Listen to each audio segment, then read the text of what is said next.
If we consider ourselves to be on a conscious spiritual journey, is it ever okay to disconnect with others or with a particular other person?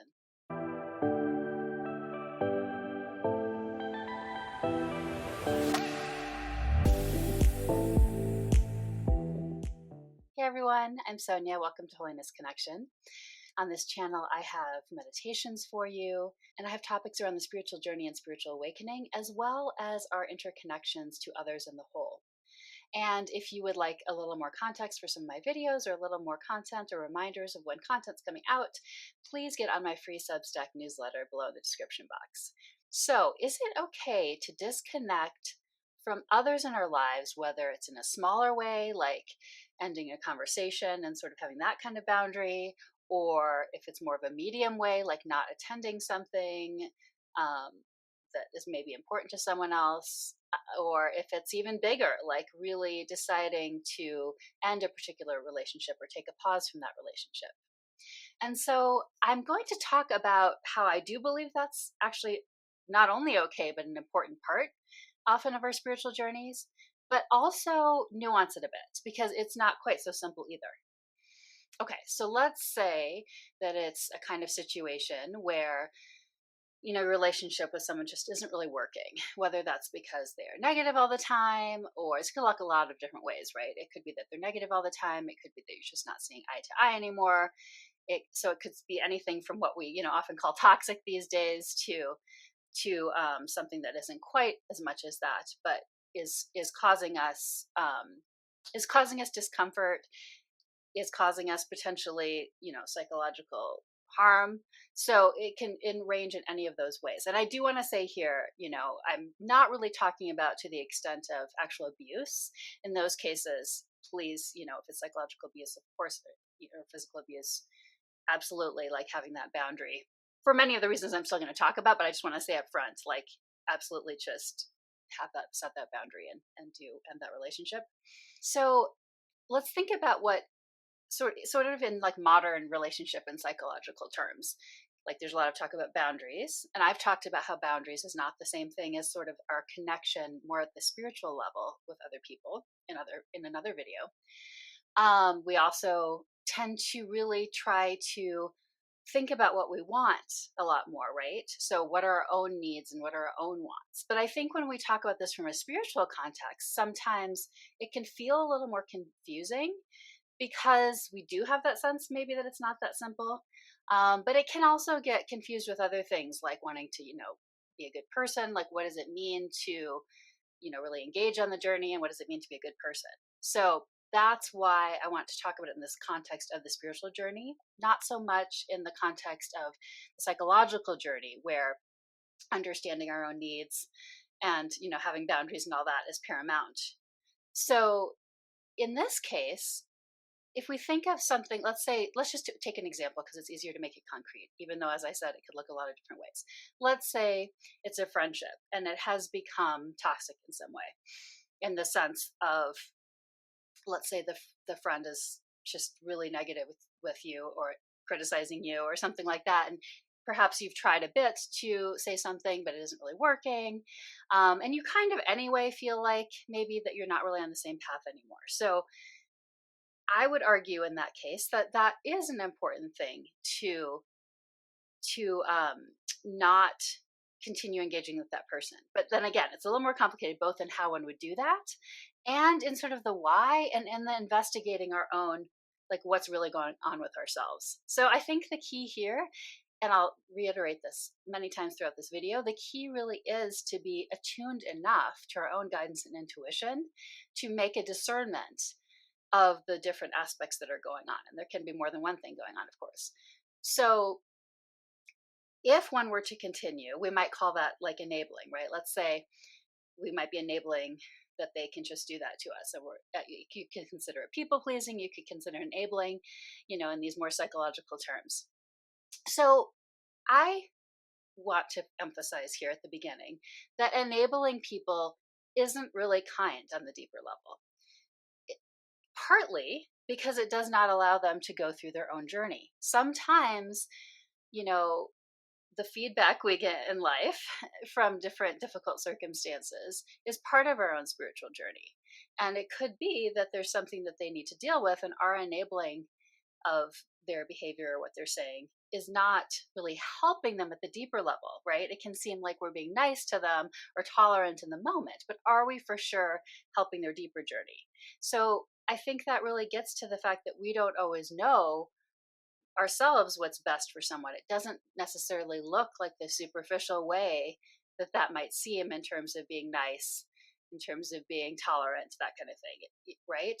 And again, I'm going to get to like how the way one does it does matter though in a moment. So that's kind of for the other person. Like, is it really kind to the other person or most helpful to them in their own growth to tolerate or enable something that's more toxic? On the second, and then thinking of ourselves and our own spiritual journey, it can be very much a part of the spiritual journey, our own setting of boundaries, um, and starting to listen to ourselves. And I think, in psychological terms, we talk about that, more as an issue of self-trust or self-love. And that can be relevant here too. But because I do think that the psychological and spiritual journeys intersect, though they're not really quite the same thing. But I think here a key is that our own growth in our own empowerment can be part of the spiritual journey. And it's more of an empowerment. It's an empowerment really around not being so societally influenced, right? Like, are we really just doing this because we want to seem like we're good people? Are we really just tolerating it because we think we're supposed to be nice? How much is it really societal influence versus what is the deepest truth about the situation? And so that's where I would argue that, really going deeper with it is in effect more part of the spiritual journey rather than sort of accepting what we think we're supposed to do just automatically. And then the next point I wanted to make is that, it's not honest, right? If we're sort of playing along or pretending, especially if we're not giving any feedback or very little feedback about it, it isn't honest. And again, that plays into both those other two pieces I was talking about. For our own spiritual journey, that kind of honesty can be important, but also for the other person. Not being honest with them isn't allowing them to get the feedback that they might need for their own journey. And then finally, I believe it actually makes us less able to act on our own spiritual guidance.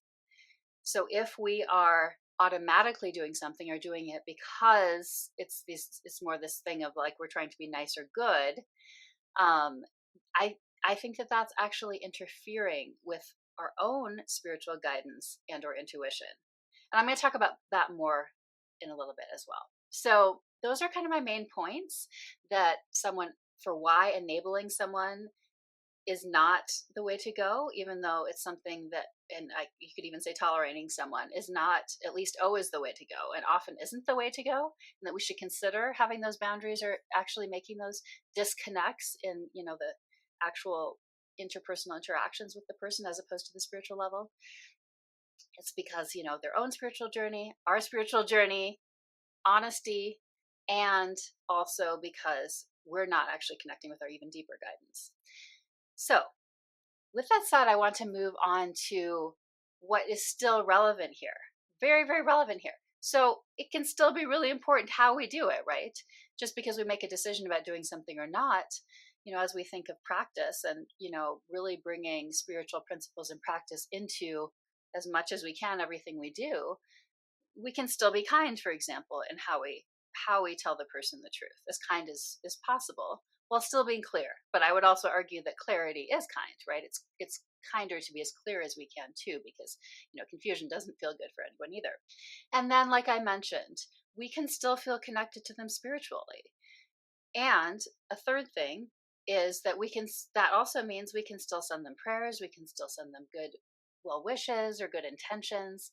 So that level, that deepest level, is still really ongoing, whether or not we are, not choosing to not have our paths intersect, in the physical way, directly one-on-one, seeing each other or talking with each other.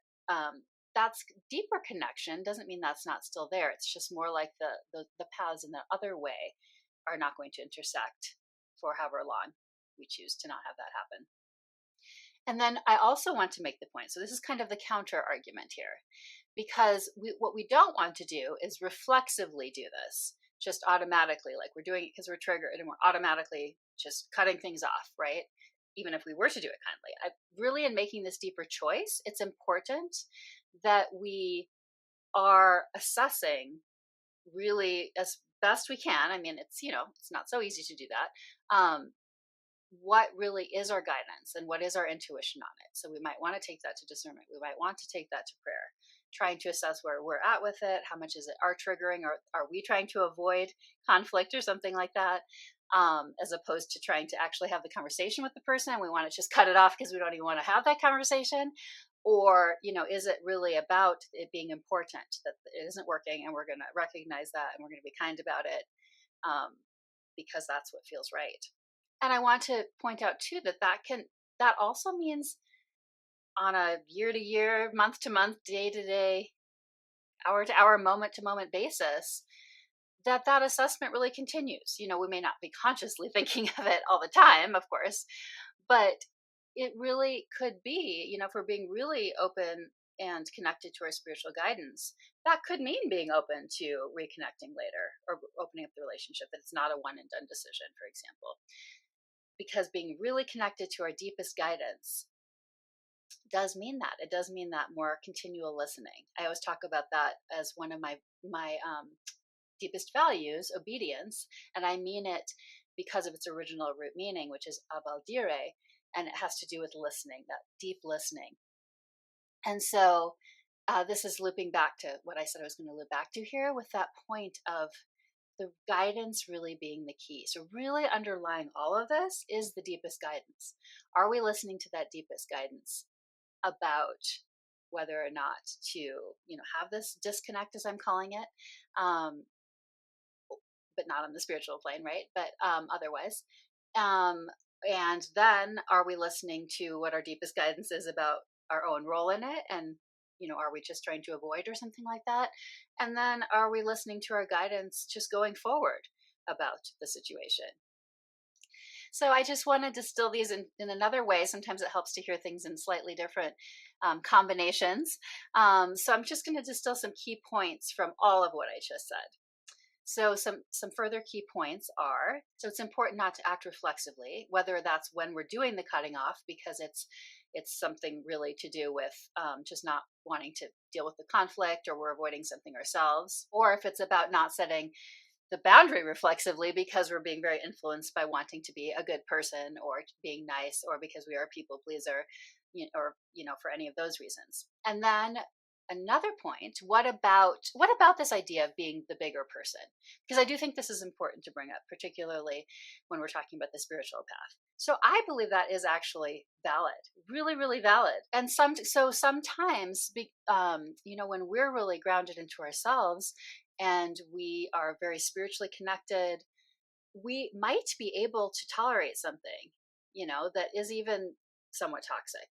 Again, I don't mean to the level of abuse, but just like there could be someone who's difficult to deal with, and someone else might say this is too much of a burden for me. But we might say that we can, deal with the person because it doesn't maybe bother us as much. Maybe we are just maybe we're more at peace within ourselves. We're less easily triggered. So absolutely, that's still a real thing. The key there is just to be really honest with ourselves, right? Are we slipping into doing it just to be a good person? Is it actually like helpful to the other person? Like perhaps we can see maybe our deepest guidance is that they need someone to connect with, but it's important to still keep being honest, right? Because even within that moment, we may have to put up some boundaries in the conversation or in the interaction. But it is true that sometimes on the spiritual journey, we might be in a position where we are some of the people who are able to interact with more difficult people. So I definitely don't want to leave that out either. And then finally, that really key point I was making, that it's really most about this deep listening of obedience, as I call it, and continuing to do that, right? And so sometimes that doesn't look continuous. It's more like we keep coming back to it just because that's the nature of things. But it really is to have that deep listening and that continual guidance around it. Thank you so much for listening. I hope that you got something out of this. If you have any questions for me or ideas for topics, please put it in the description box below if you're watching this on the YouTube channel. You can also put it in a comment if you are watching this from the Substack. So thanks, everyone.